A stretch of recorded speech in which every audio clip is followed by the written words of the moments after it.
हरे कृष्ण। अरे सो हम लोग सबसे पहले भगवान को प्रार्थना अर्पित करेंगे। ओम नमो भगवते वासुदेवाय। ओम नमो भगवते वासुदेव। ओम नमो भगवते वासुदेवाय। ओम भगवते वासुदेव। नमो भगवते वासुदेवाय।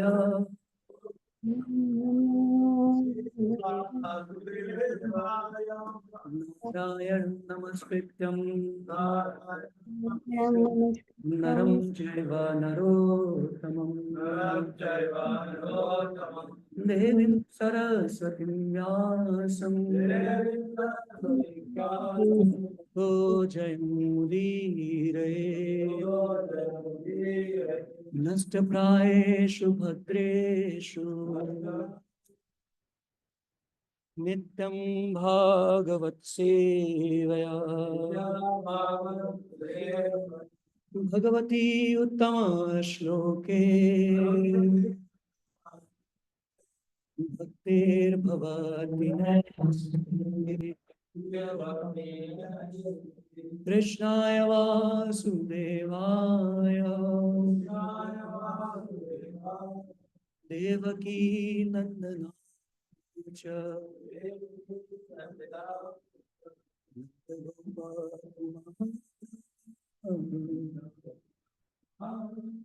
गोविन्दाय नमो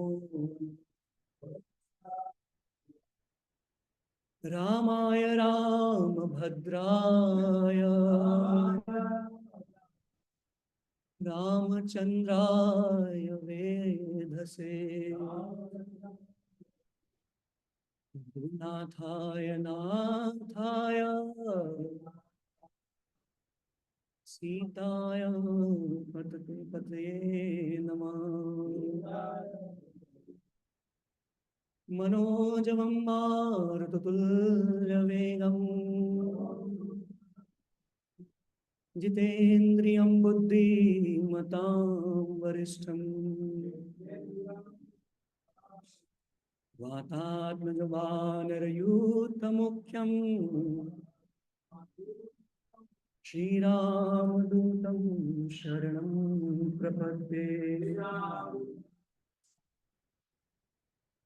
हरे कृष्ण। तो आप सभी भक्तों के चरणों में आशीष लेकर के मैं कल जो हमने चर्चा की थी उसको आगे बढ़ाने का प्रयास करेंगे। तो हमने कल थोड़ी थोड़ी चर्चा की थी कि कैसे जो रामायण है, जो वाल्मीकि कृत रामायण है, उसमें सबसे पहले हमने एक श्लोक देखा था, श्रीमद् भागवतम का श्लोक 11.5.34, कि कैसे एक ही श्लोक के माध्यम से वेद व्यास जी ने 3 अवतारों की, 3 भगवान की व्याख्या की हुई है। भगवान कृष्ण, भगवान चैतन्य महाप्रभु और भगवान राम तीनों एक ही श्लोक से प्रतिपादित होते हैं, पूर्ण होते हैं। इसके बाद फिर उन तीनों श्लोकों के व्याख्यान के बाद हमने देखा था कि कैसे जो रामायण की महिमा है वो राम की वजह से नहीं अपितु सीता की वजह से है। जो रामायण का एसेंस है, रामायण की जो कथा है, वो राम की कथा नहीं, सीता माता की कथा है। जैसे वाल्मीकि मुनि भी बोलते हैं कि ये सीता की कथा है, राम की कथा नहीं है। ये हटा दूं क्या? वो पंखा चल रहा है बहुत तेज। हाँ, आवाज नहीं आ रही, मुझे आवाज नहीं, मैं सुनाई नहीं देता कुछ। तो हमने फिर देखा उसमें कि कैसे ये सीता माता की कथा है। और इसके बाद फिर हमने देखा कि कैसे नारद मुनि, सबसे स्टार्टिंग कैसे होता है रामायण का। तो नारद मुनि आए हुए हैं, वाल्मीकि मुनि अपने आश्रम में हैं। आप सभी को पता है कि कैसे वाल्मीकि मुनि ने वो घटना घटित होती है कि उन्होंने एक क्रौंच पक्षी को देखा जिसका वध एक बहेलिये ने कर दिया था। तो बहेलिये ने सिर्फ नर पक्षी को मारा था, मादा पक्षी विलाप कर रही थी, या शायद मादा पक्षी को मारा था और नर पक्षी विलाप कर रहा था। तो उसके बाद अकस्मात ही जो वाल्मीकि मुनि थे उनके मुख से एक श्राप निकला बहेलिये के लिए। और वो श्राप एक प्रॉपर छंद के रूप में निकला, जिससे उनको ये भान हुआ कि मैं शायद कुछ बड़ा लिख सकता हूँ, कुछ काव्य रचना कर सकता हूँ। और उसके बाद फिर उनको रामायण लिखने की प्रेरणा हुई। लेकिन उसके पहले एक वृत्तांत आता है, जो पहला श्लोक है रामायण का, पहले सर्ग का पहला श्लोक 1.1.1, उसमें नारद मुनि और वाल्मीकि मुनि के बीच में प्रसंग है कि कैसे वाल्मीकि प्रश्न करते हैं नारद मुनि से कि क्या कोई ऐसा है जिसमें ये सारे गुण विद्यमान हो, वो वीर्यवान हो, धर्मज्ञ हो, कृतज्ञ कृतज्ञ हो, सत्यवाक्य हो, दृढ़वत हो, और बहुत सारी क्वालिटीज पूछते हैं। तो जब ये क्वालिटीज वो पूछ रहे होते हैं, तो व्यासदेव नारद मुनि के दिमाग में भगवान विष्णु के ध्यान आता है कि विष्णु के अंदर ये सारी क्वालिटीज विद्यमान है। लेकिन आखिर में नारद मुनि एक शब्द यूज करते हैं, नराम, कि क्या कोई ऐसा नर एग्जिस्ट करता है क्या। तो तुरंत नारद मुनि घूम जाते हैं रामचंद्र की तरफ, अयोध्या की तरफ, और फिर वहां से जो रामायण का वर्णन है, हमने बात किया था कि कैसे पहले सर्ग में 100 श्लोक हैं जिसमें रामायण को संक्षिप्त रूप से वाल्मीकि नारद मुनि वाल्मीकि मुनि को बताते हैं। और उसके बाद अगले सर्ग में, द्वितीय सर्ग में, बालकांड के करीब 50-60 श्लोकों में वाल्मीकि मुनि दोबारा से पूरी रामायण रिपीट करते हैं। और वहां पे वो बताते हैं कि कैसे मैंने इस रामायण में 24,000 श्लोक लिखे हुए हैं, और उन 24,000 श्लोकों की में मैंने 6 कांड और एक अलग से उत्तर कांड बनाया। 24,000 श्लोक आचार्यगण बताते हैं कि वो जो वेद मंत्र, जो गायत्री मंत्र है, वो रामायण गायत्री मंत्र का एक्सपेंशन है, क्योंकि गायत्री मंत्र कितने सिलेबल का होता है? 24 अक्षरों का गायत्री मंत्र होता है। तो एक एक अक्षर पे एक एक हजार श्लोक हैं, ऐसा करके बताते हैं कि वो गायत्री मंत्र का ही एक्सपेंशन है। और फिर आगे सर्ग 4 में कुछ बातें होती हैं कि कौन इस रामायण को पढ़ और पढ़ा सकता है। तो वहां पे निश्चित रूप से मैं तो क्वालिफाइड नहीं हूँ उसके हिसाब से, बहुत मुश्किल ही उस ऐसा कोई व्यक्ति मिले जो वहां पे क्वालिफिकेशन दी हुई है। पहली क्वालिफिकेशन ये है कि वो जो है उसको मेमोरी उसकी बहुत अच्छी होनी चाहिए, बहुत तीव्र मेमोरी होनी चाहिए उसकी। फिर दूसरी उसमें जो सबसे इंपॉर्टेंट क्वालिफिकेशन है कि उसको गायन कला में बहुत निपुण होना चाहिए। तो हम लोग तो कैसे कीर्तन कर लेते हैं, लेकिन उसमें जो गायन कला का वर्णन है, बहुत अद्भुत वर्णन है। तो वो सारे पैरामीटर पे लव और कुश फिर बैठते हैं। तो विश्वामित्र मुनि, वाल्मीकि मुनि लव और कुश को पूरी रामायण सुनाते हैं। और उसके बाद फिर लव और कुश वो वही रामायण जो उन्होंने सुनी होती है, एक सभा होती है ऋषियों की, जहां पे वो दोबारा से उस रामायण को पूरा गाते हैं। और उस रामायण को गाने के बाद वहां पे मौजूद जितने भी ऋषिगण होते हैं बहुत प्रसन्न हो जाते हैं। इतना प्रसन्न हो जाते हैं कि वो लोग बहुत सारे उपहार भेंट करते हैं। कोई उनको कमंडलू देता है, कोई उनको चरण पादुका देता है, कोई उनको अंगवस्त्र देता है, कोई उत्तरिया देता है, कोई आसनी देता है। ऐसे करके तमाम चीजें वो उनको भेंट करते हैं कि आपने इतने अच्छे से हमें राम कथा सुनाई है। और इन सब की भेंट पाने के बाद उनको आज्ञा मिलती है अपने गुरु वाल्मीकि की कि अब आप लोग जाइए और अयोध्या में इस राम कथा का गान करिए। तो यहाँ तक कल हमने चर्चा की हुई थी। अब प्रसंग को आगे बढ़ाते हैं कि कैसे अयोध्या में पहुंचने के बाद वो लोग स्ट्रीट पे, नगर के रास्तों पे इस कथा को गा रहे हैं। और जिधर से भी वो लोग ये कथा गा रहे हैं, लोग इतने मंत्रमुग्ध हो रहे हैं कि वो अपना काम धंधा छोड़ करके आके बैठ जा रहे हैं और सिर्फ ये गान सुन रहे हैं। जैसा हम सभी को भान है कि जब पहले डीडी नेशनल पे वाल्मीकि रामायण आता था, तो मुझे याद है मेरे गांव में करीब 10-12-15 साल पहले की बात है, एक ही टीवी हुआ करती थी 5-6 गाँव में।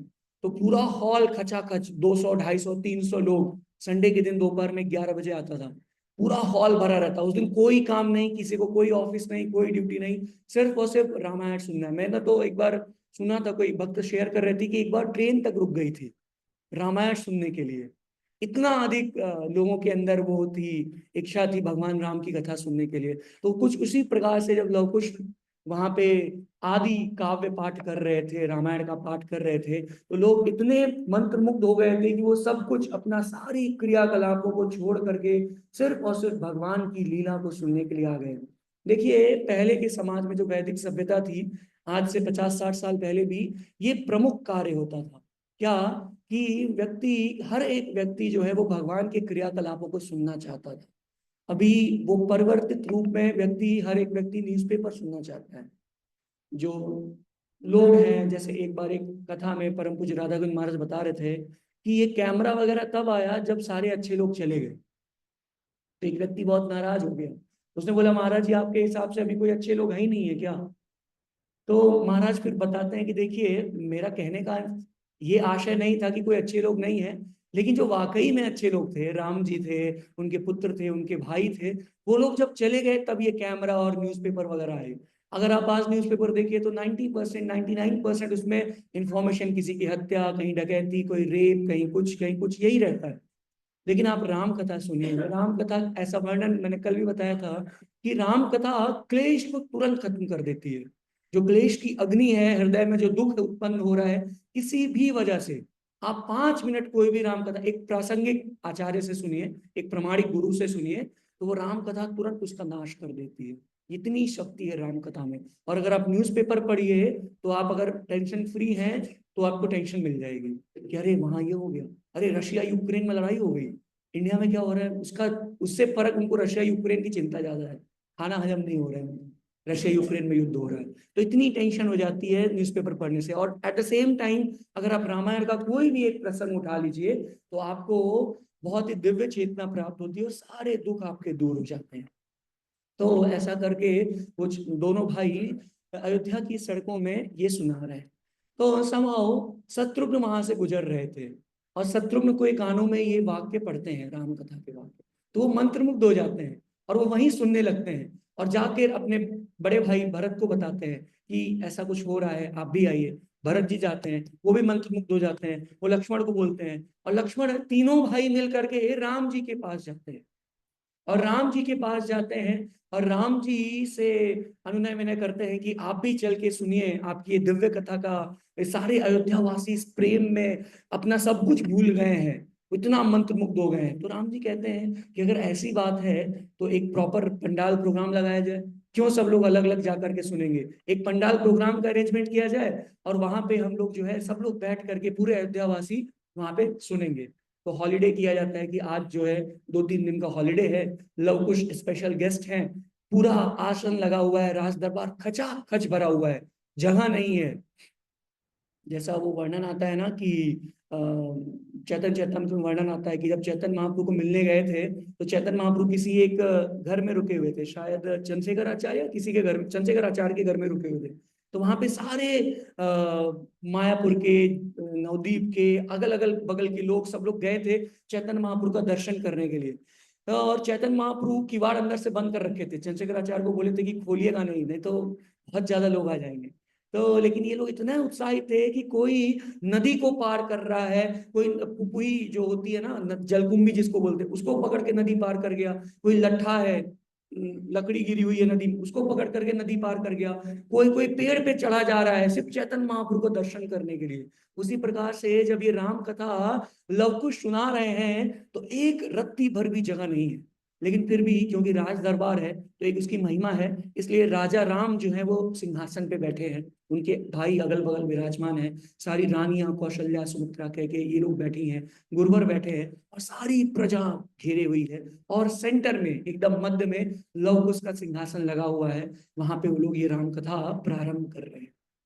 और जब ये राम कथा प्रारंभ हो रही है तो ऐसा वर्णन आता है, अगर हम चाहें तो वो श्लोक भी देख सकते हैं, चौथे सर्ग में 36 नंबर श्लोक है, जस्ट सेकंड दीजिएगा। तो चौथा सर्ग है रामायण का, उसमें 36 नंबर श्लोक है, उसमें वर्णन आता है, एकदम आखिरी श्लोक चौथे सर्ग का, कि कैसे राम भगवान के बारे में एक शब्द यूज हुआ है, बभूवा। राम भगवान कथा सुन रहे हैं, कथा सुन करके इतना मंत्रमुग्ध हो गए हैं कि उनको होश ही नहीं रहा है कि मैं सिंहासन पे हूं या कहाँ हूं। इसमें ये श्लोक आता है, ततस्तु राम वचा प्रचोदितावगायताम मार्ग विधान संपदा सचापि राम परिषद गता सनय बुर्भू शयासक्त मना बभुआ। इसमें ये श्लोक में आ रहा है शब्द कि इतना प्रभावित हो गए हैं कि वो अपने आसन पे बैठे बैठे टेढ़े हो गए।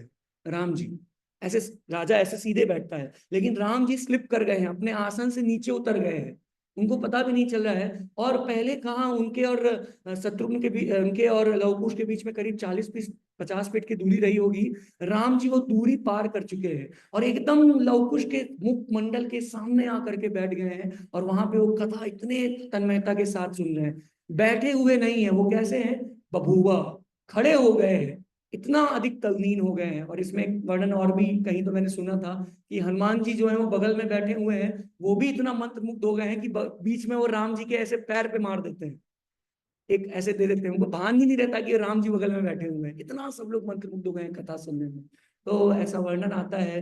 परम पूज्य भक्ति पद्म सौरभ महाराज बता रहे थे कि हम सभी को भी कथा में इस प्रकार की तल्लीनता होनी चाहिए। तभी जो बभूव शब्द है उसका जो टीका करते हैं आचार्य कि जैसे राम जी खड़े हो गए हैं उसी प्रकार से हमारे हृदय में भक्ति खड़ी हो जाएगी।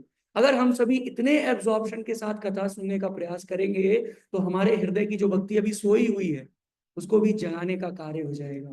तो ये राम कथा की महिमा है। तो लोग ये सभी लोग राम कथा सुन रहे हैं, भगवान राम भी इसी प्रकार से राम कथा सुन रहे हैं।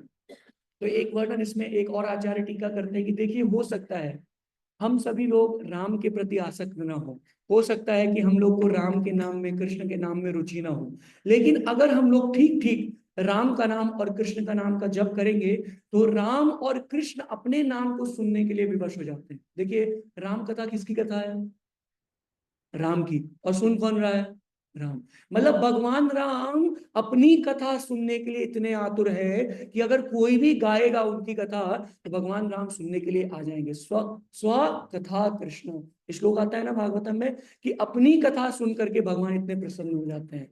और एक लेक्चर में सुन रहा था जामिल उपाख्यान पे, परम पूज्य राधा गोविंद स्वामी महाराज बता रहे थे कि कई बार भक्तों को लगता है, भक्त निराश हो जाते हैं कि जप में रुचि नहीं है, हम जप नहीं कर पा रहे हैं, बहुत ही हेलनम ऐसे करके जप कर रहे हैं, इनअटेंशन के साथ जप हो रहा है। तो महाराज बताते हैं कि देखिए हो सकता है आपकी जप में रुचि ना हो लेकिन भगवान को अपने नाम में बहुत रुचि है। तो हो सकता है कि आप हरे कृष्णा कर रहे हो और उधर देख रहे हो, उधर सोच रहे हो कल मैंने क्या किया था, आज क्या करना है, और नाम बोल रहे हैं हरे कृष्णा, लेकिन आप बोल तो रहे हैं ना हरे कृष्णा।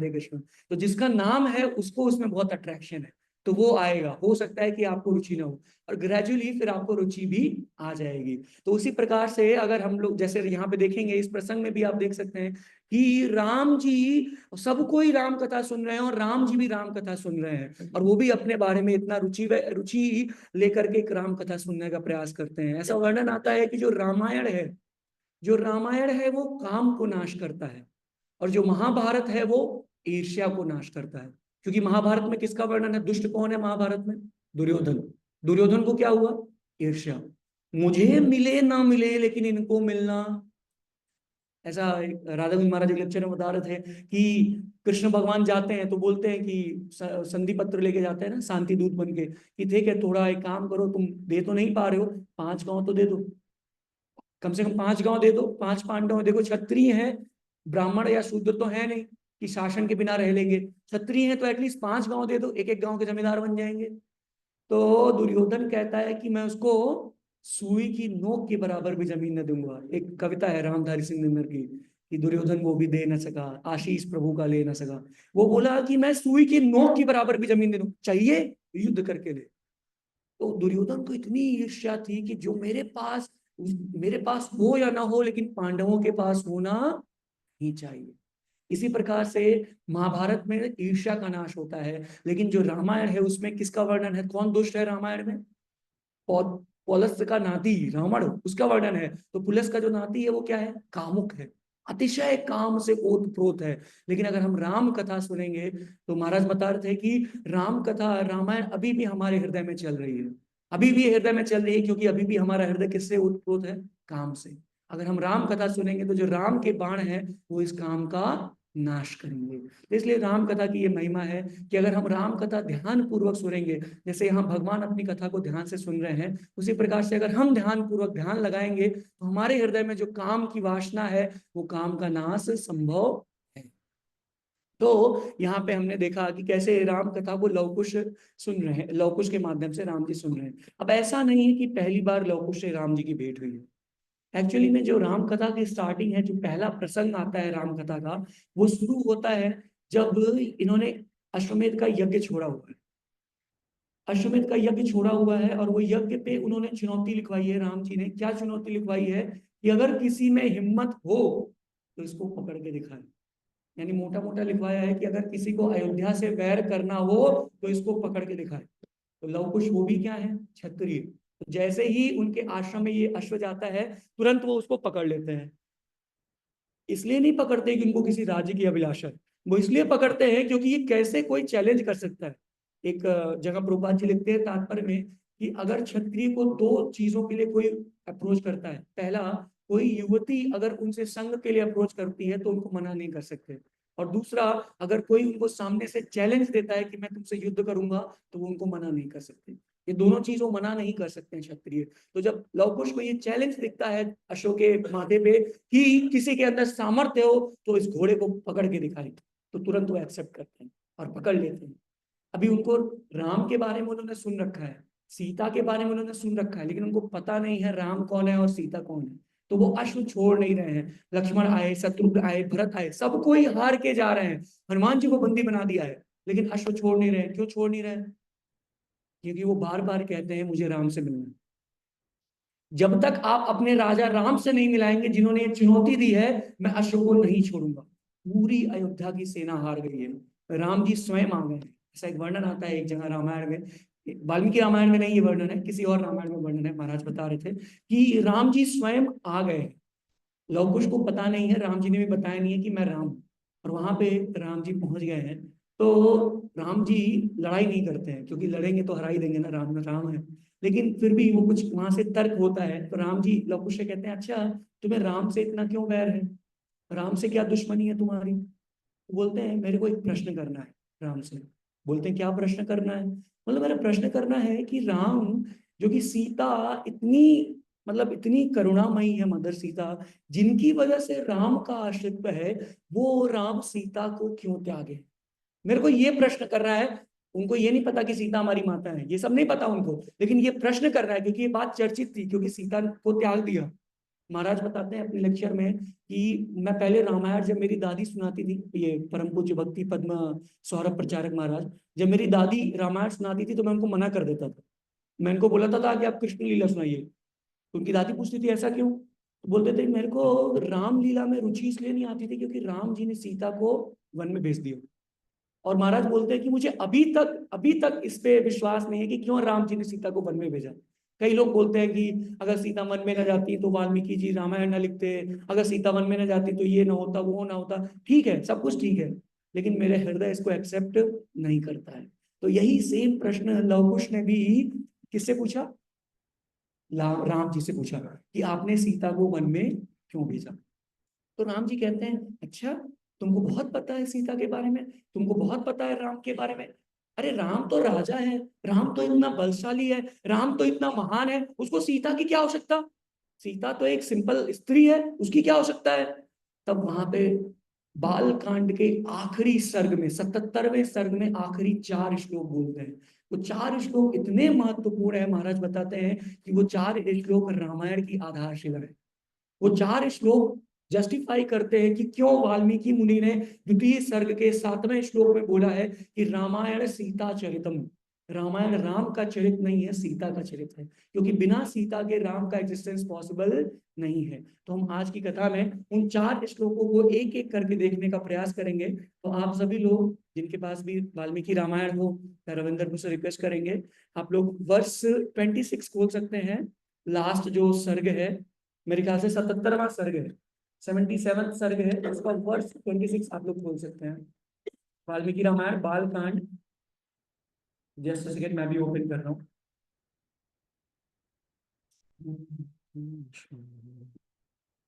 अराउंड 280 या 81 पेज नंबर पे है।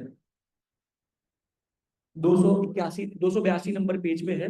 नहीं 200, एक सेकंड, हाँ 281 पे ही है, 281 पे ही है। श्लोक नंबर 26। रविंद्र को यहाँ लैपटॉप रख देंगे क्या? श्लोक नंबर 26, 281 पेज पे। मेरे पीछे दोहरा सकते हैं। 26 नंबर श्लोक, 77वां सर्ग है, 281 नंबर पेज, वाल्मीकि रामायण गीता प्रेस वाली, उसमें 26 नंबर श्लोक। मिला? नहीं मिला?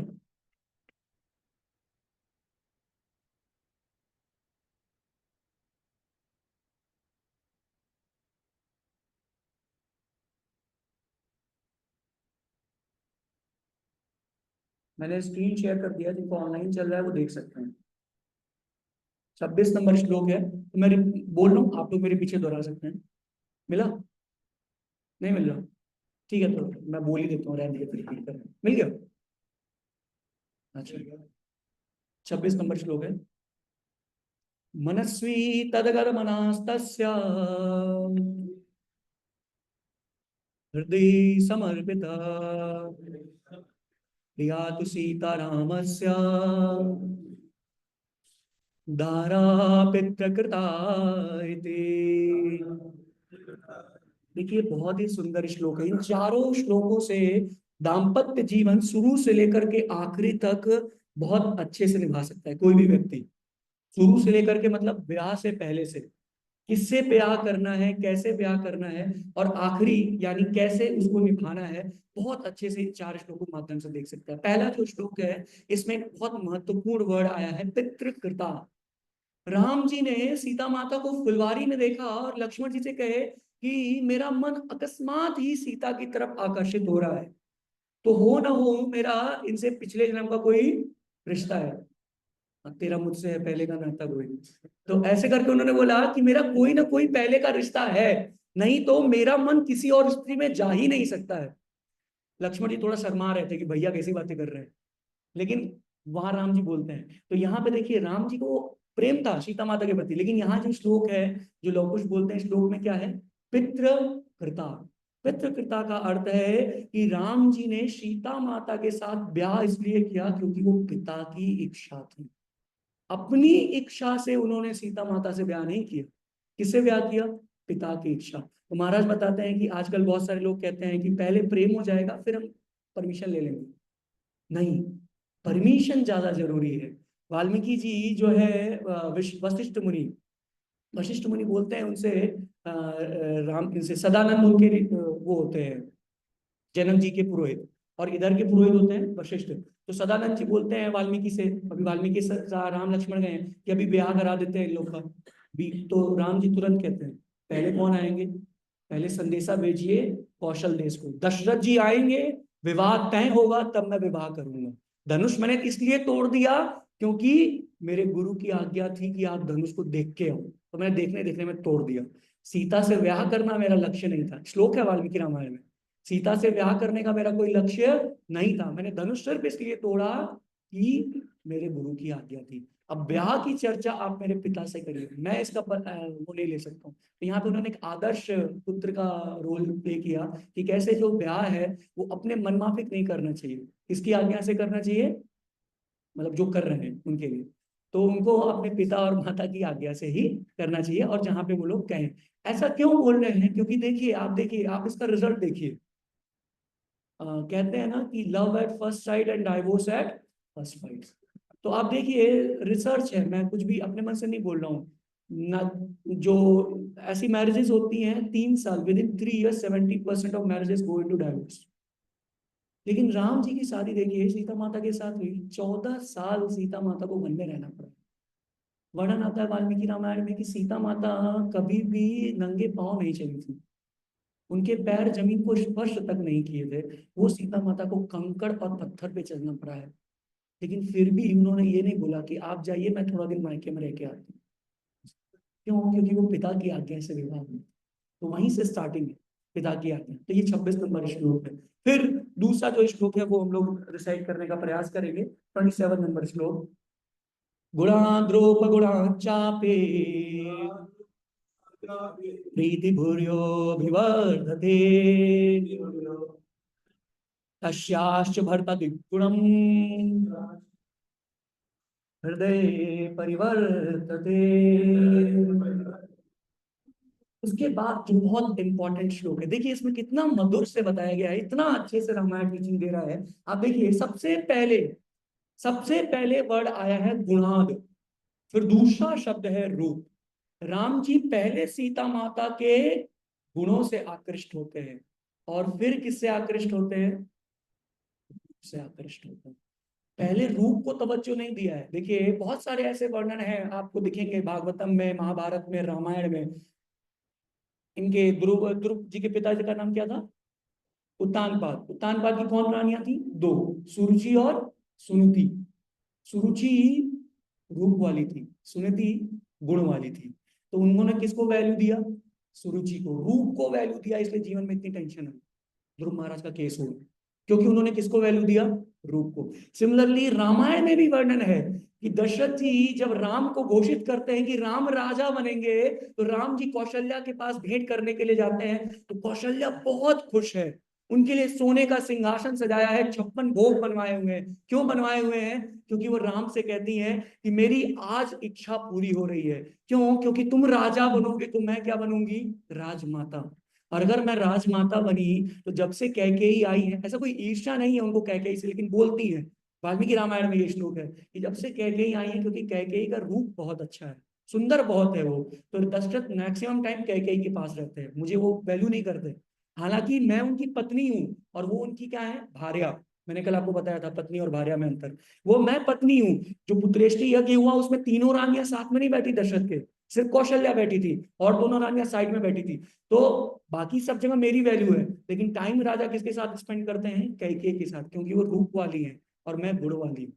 तो देखिए यहाँ पे राम जी ने पहले किसको वैल्यू किया है? सीता के गुणों को। और फिर द्वितीय वैल्यू किसको दिया है? रूप को। इसी प्रकार से अगर कोई विवाह करना चाहता है तो गुणों को वैल्यू ज्यादा देना चाहिए। अभी आजकल तो अपोजिट हो गया है। आजकल तो वो श्लोक है ना, रूपवार या भार ऐसे करके, कि पहले रूप देखते हैं भाई। पहले हम क्वेश्चन भी, आर्गुमेंट भी आता है, पहले हमको क्या दिखता है?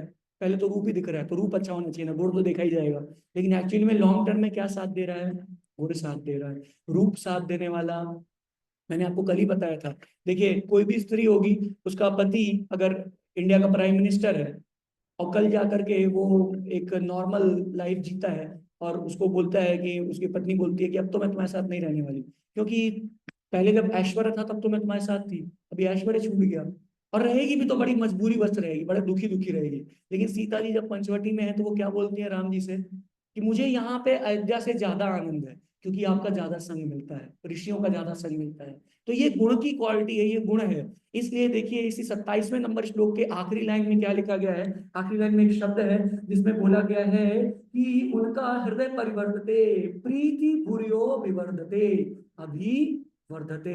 यानी शादी के बाद लड़ाइयां ज्यादा हुई या प्रेम ज्यादा हुआ? प्रेम। प्रेम का वर्धन हुआ है, लड़ाइयां नहीं हुई है। लेकिन 90% लाइफ में आप देखिए तो प्रेम का घटन होता है और लड़ाइयों का वर्धन होता है। लेकिन यहाँ पे क्योंकि भगवान राम ने गुण को वैल्यू किया और अपने पिता की आज्ञा के साथ ये मैरिज की है, इसलिए प्रेम का क्या हो रहा है? वर्धन हो रहा है। तो ये 27 नंबर श्लोक है। इसके बाद जो 28 नंबर श्लोक है, ये बहुत ही महत्वपूर्ण श्लोक है, आज के समाज के लिए परफेक्ट श्लोक है। अगले पेज पे आप जाइएगा तो आपको मिलेगा, जस्ट सेकंड में इसको चेंज करता हूँ। 28 नंबर श्लोक आप लोग देखिएगा, प्रयास करिएगा, मैं इसको डिस्प्ले करता हूँ, एक बार पीछे दोहराएंगे। ये चारों श्लोक बहुत इंपॉर्टेंट श्लोक है। इसका पहला वाला लाइन उधर ही है शायद ना, पहला लाइन उधर ही है। हाँ, कहाँ गया इसका पहला लाइन? कहाँ गया? अच्छा ये एक ही लाइन है। हाँ ये ठीक। अंतर्गत अंतर्गतम अपि व्यक्तमाख्याति हृदयम हृदा, ख्याति हृदयम हृदा, तस्य भूयो विशेषेण मैथिली जनकात्मजा, देवता भी समारूपे सीता श्रीरीव रूपिणी। बहुत सुंदर श्लोक है। इसमें देखिए हृदयम हृदय, राम के हृदय में सीता है और सीता के हृदय में राम है। दोनों एक दूसरे से प्रगाढ़ प्रेम करते हैं, लेकिन एक्सप्रेशन नहीं है। ऐसा नहीं है कि रोज डे, वैलेंटाइन डे, ये डे वो डे, एनिवर्सरी और ये सब मनाने में बिजी है। नहीं, no expressions, external expressions are absent, only expression are to the eyes. सिर्फ आंखों से ही, आख्यातानी, देखिए श्लोक शब्द है आख्यातानी, सिर्फ आंखों से ही वो एक्सप्रेस करते एक दूसरे के लिए लव। शब्दों की भी जरूरत नहीं होती है। एक लेक्चर मुझे याद है बहुत पहले आदि शाम को दिया था, उन्होंने बोला था real love, the real love does not need expressions. लेकिन आजकल के लव में एक्सप्रेशन ज्यादा है, इमोशन कम है। पहले के लव में इमोशन ज्यादा होता था एक्सप्रेशन कम होता था, अभी एक्सप्रेशन ज्यादा। देखिए आप रोड पे, पार्कों में कितना विभत्स सीन देखने को मिलता है, लेकिन यहाँ पे आप देखिए इतना डीप लव है, लेकिन एक्सप्रेशन कितना है, शून्य, सिर्फ आंखों से। वर्णन आता है रामचरितमानस में, महाराज राधन परम पूज्य राधा गोस्वामी महाराज बताते, बहुत सुंदर श्लोक है। वहां पे बताते हैं कि कैसे जब राम जी को वनवास पता चलता है कि उनके पिता ने उनको वनवास दिया है, तो कौशल्या का आशीर्वाद लेने आते हैं, माता का आशीर्वाद लेने आते हैं। माता बहुत दुखी है, मना करती है, बोलती है कि देखो मेरा अगर ये वचन तुमको कैकेयी ने दिया होता, कैकेयी ने तुमको आदेश दिया होता कि तुम वन में चले जाओ, तो मैं अभी मना कर सकती थी। क्यों? क्योंकि मैं तुम्हारी ज्येष्ठ माता हूँ। ये नहीं बोलती मैं तुम्हारी माता हूँ, बोलती मैं तुम्हारी ज्येष्ठ माता हूँ, तो मैं मना कर सकती थी। लेकिन क्योंकि तुम्हारे पिता ने ये वचन दिया है, तो मैं मना तो नहीं कर सकती हूँ, लेकिन मेरी इच्छा नहीं है कि तुम वन में जाओ। और ये सुन करके सीता माता आती है। वहां पे वर्णन आता है कि आज तक, बहुत साल हो गया था शादी को, लेकिन राम जी सीता जी में कभी भी कौशल्या के सामने वार्तालाप नहीं हुई, कभी भी दोनों एक दूसरे के सामने बात नहीं किए थे। अभी आज देखिए, आज तो कहते हैं ना सिर पे चढ़ के बतियाते हैं, लेकिन उस समय कभी भी एक दूसरे के सामने बात नहीं की थी। क्यों नहीं किए थे? रिस्पेक्ट था, कल्चर था। और जब ये सीता जी आती हैं, कौशल्या जी रो रही हैं, हृदय एकदम उनका फट गया है, कितनी आशा के साथ उन्होंने मनोरथ किया था कि राम राजा बनेंगे, आज वो राम वन में जा रहे हैं, एकदम हृदय उनका उद्विग्न हो चुका है। और सीता जी किनारे खड़ी हुई हैं, और वो अपने बोल कुछ नहीं रही हैं, बस उनके आंखों से अश्रुपात हो रहा है, और उनके जो पैर, जो अंगूठे हैं, वो धरती को खरोच रहे हैं, जो भूमि है उसको खरोच रहे हैं। तो वहां पे परम पूज्य राधा महाराज बताते हैं कि एक आचार्य लिखते हैं, वो भूमि को खरोच इसलिए रहे हैं क्योंकि जो उनके पैरों में पायल है, वो कह रहे हैं कि हे सीता, अब आप मुझे मत त्यागिएगा। राम तो मुझे त्याग रहे हैं, ये अयोध्या त्याग रही है, लेकिन आप मुझे मत त्यागिए। क्योंकि उनको भान हो रहा है कि अगर राम वन में जाएंगे तो कौन वन में जाएंगे? सीता भी वन में जाएंगे। तो वहां पे ये वर्णन आता है कि सीता और राम के बीच में आज पहली बार सीता कुछ मुंह खोल के राम से बोलती है।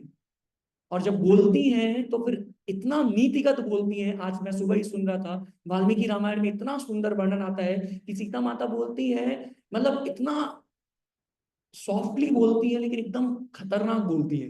बोलती है कि मुझे लगता है कि मेरे पिता ये सोचेंगे। राम जी कहते हैं नहीं नहीं, तुमको वन में लेके नहीं जाऊंगा मैं। बहुत रीजन देती है सीता माता। महाराज मतलब महाराज जब ये लेक्चर दे रहे थे परम पूज्य राधा महाराज, तो उनके आंखों से अश्रुपात होने लगा। राम जी बोलते हैं कि तुम तो बहुत सुकोमल हो, मैं तो क्षत्रिय हूँ, मैं कहीं भी चला सकता हूँ, मैं वन में जा सकता हूँ, लागे अति पहाड़ के पानी, वन में भयावह, ऐसे करके श्लोक आते हैं बहुत सारे कि वन में डाकू रहते हैं, ये रहते हैं। उनको पहले बता देते हैं कि डाकू वाकू रहते हैं वहां पे, किडनैप कर सकते हैं। और जो वहां का पानी है वो बहुत खतर, मतलब अच्छा नहीं लगता वो पानी वहां का, पत्थरों पे चलना पड़ेगा। तुम कैसे चलोगी? मैं तो क्षत्रिय हूँ, मैं चल सकता हूँ, मैं पहले भी रहा हूँ वाल्मीकि विश्वामित्र के साथ।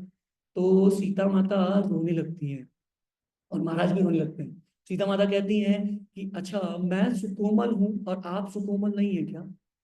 आपके चरण कमल इतने सुकोमल है कि कृष्ण लीला में वर्णन आता है कि जब गोपियों के स्तनपान कर रहे होते हैं कृष्ण, तो गोपियां डरती हैं कि कहीं मेरे वक्षस्थल से इनके पैरों पे घाव ना आ जाए।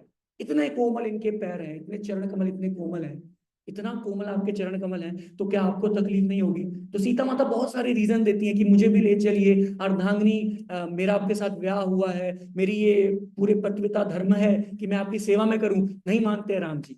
लेकिन आखिरी में वाल्मीकि रामायण में वर्णन है, आज सुबह ही सुन रहा था मैं, कि सीता माता एक ऐसा वाक्य बोल देती है कि हे राम, राम नहीं बोलती है, पति परमेश्वर बोलती है, लेकिन बोलती है कि हे मेरे प्राणनाथ, अगर ये पता चला मेरे पिता को कि आप वन में अकेले चले गए हो, तो मेरे पिताजी सोचेंगे कि कहीं कोई स्त्री पुरुष का भेष धर के मेरी बेटी से ब्याह तो करने नहीं आया था। क्या वो इतना कायर हो गया है राम कि मेरे बेटी की रक्षा भी नहीं कर सकता है, उसको अयोध्या में अकेला छोड़ के वन में चला गया है? तो हे राम, कहीं वो ऐसा ना सोच ले। यानी इनडायरेक्टली वो बोल रही है कि कहीं आप नपुंसक नपुंसक बोलने देती है। तो महाराज बता रहे थे कि जब ये बोलती हैं तो क्षत्रिय हैं। जैसे जब भगवान बोलते हैं क्लैप दे माँ, बोलते हैं ना अर्जुन को कि तुम क्लैप दे हो क्या अर्जुन, तो वैसे ही जब अर्जुन को बहुत तेज लगता है नपुंसक बोलना, तो ऐसे राम जी एकदम मतलब फिर उनको लग जाता है कि नहीं नहीं, आपको लेके जाना पड़ेगा। तो फिर वो सीता माता को लेकर के जाते हैं। तो यहाँ पे मैं बता रहा था कि कितना उनका, इनके हृदय में कितना एक दूसरे के प्रति प्रेम है, लेकिन कभी भी उन्होंने एक दूसरे के लिए प्रेम को एक्सप्रेस नहीं किया एक्सप्लिसिटली। वो इंटरनली वो प्रेम को बढ़ाते रहते हैं। और इसी प्रकार से जो आखिरी श्लोक है वो तो और सबसे सुप्रीम श्लोक है, ये चारों में सुप्रीम श्लोक है। क्यों? वाल्मीकि जी रामायण को सीता चरितम बोलते हैं, वो श्लोक में आप देख सकते हैं। तया सजादर्शि सुतो विकामाय, रिपीट करिए। समेवानुत्तम राजकन्या अतीव राम शशुभे मुदान्वितो विभु श्रिया विष्णुरिवे विष्णुरिवामरेश्वरा। देखिए, यही श्लोक देखिए, श्लोक का आप अगर देखेंगे, श्लोक में वर्णन है, लोग कुछ बोल रहे हैं कि अतीव राम शुशुभे मुदान्वितो विभु श्रिया विष्णुर इवामरेश्वरा। ये जो राम जी हैं, राम जी विष्णु की तरह प्रतीत हो रहे हैं। किसकी तरह प्रतीत हो रहे हैं? विष्णु की तरह। हालांकि वो नरलीला कर रहे हैं, लेकिन किसकी तरह दिख रहे हैं? विष्णु की तरह। क्यों विष्णु की तरह दिख रहे हैं? क्योंकि समयवान उत्तम राजकन्या, राजकन्या कौन है? सीता। तो जो सीता माता है, उनकी जब ग्लांस पड़ती है रामचंद्र के ऊपर, तो रामचंद्र विष्णु की तरह दिखने लगते हैं। यानी रामचंद्र नॉर्मल है, उनका कोई भी ग्लोरी नहीं है, लेकिन जब माता सीता अपनी आंखों से उनकी ओर देखती हैं, दृष्टिपात करती हैं, तो उस दृष्टिपात की वजह से रामचंद्र कैसे दिखते हैं? परम पुरुष भगवान, परम पुरुषोत्तम भगवान दिखते हैं। सिर्फ सीता माता की महिमा। तो जब ये श्लोक रामचंद्र सुनते हैं, लव कुश से पूछा था उन्होंने कि तुम इतना अटैच हो सीता माता से, अरे सीता तो नॉर्मल स्त्री है, राम तो बलशाली क्षत्रियों का राजा है। तो वो बोलते हैं, जब ये श्लोक सुनते हैं राम जी, तो राम जी मूर्छित हो जाते हैं, वही फ्लैट हो जाते हैं कि वो सीता जिसकी वजह से मेरा एग्जिस्टेंस है, मैंने उसको क्या कर दिया है? त्याग दिया। तो ये सुनकर के राम जी इतना मतलब बेवल हो जाते हैं। तो ये जो रामायण है, इसलिए रामायण किसकी महिमा है? सीता की महिमा है। इसलिए हम लोग देखते हैं, जो गौड़िया वैष्णव है, हम लोग किसके उपासक हैं?